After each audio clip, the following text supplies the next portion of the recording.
Hi, welcome to this part of my review featuring Lichdom. If you haven't seen the other parts of my review featuring this solo and competitive game, where you strive to become a god of undeath, please check out the playlist in the description below. This time we are going to talk about the Perilous lands section. This is all about the setting. When you play Lichdom, you can choose an existing campaign setting, or you can create your own world. This section has all the tools for that. You basically divide your creation into 3 phases that correspond to different periods in the world's timeline. You have a period that is kind of like the origins or the ancient times.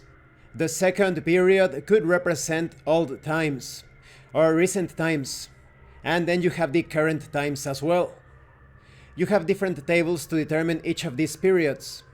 Let's talk about a past long forgotten by mortals.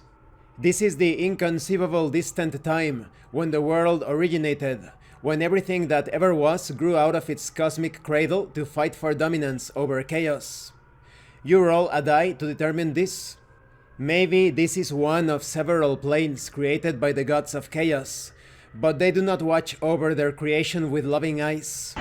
Sometimes the bridge between realities allows unfathomable beings to pass through to this plane, always with unpleasant consequences. You also have a table to determine the lay of the land.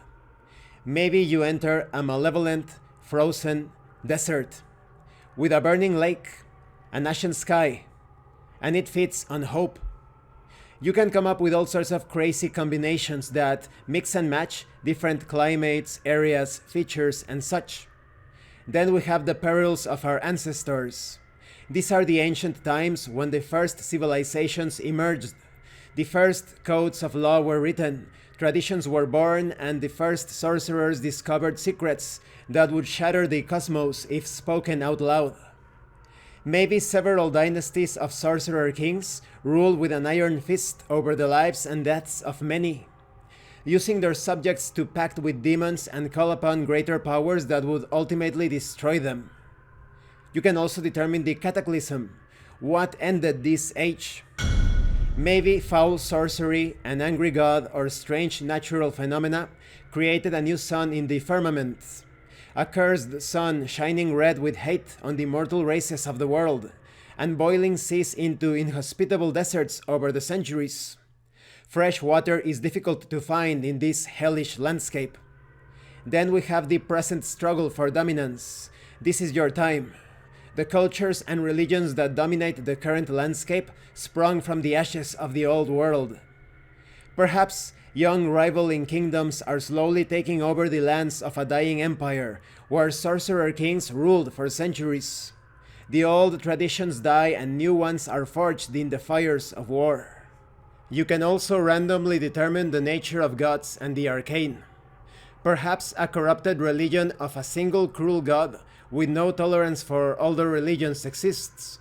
All magic is treated as heresy, and its practitioners are hunted and executed in public display. And this concludes this part of the review. In the next part we are going to talk about the seeds of ambition, which concerns your character's background. I really like this section of the book. You are free to use any existing campaign setting if you want, but I think it's even more fun to randomly determine the features of your new world.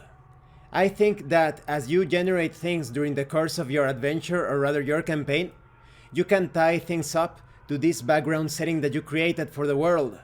Perhaps the enemies, the hazards, the places that you find are directly or indirectly connected to current turmoil, to the recent past, or to the very origins of the world.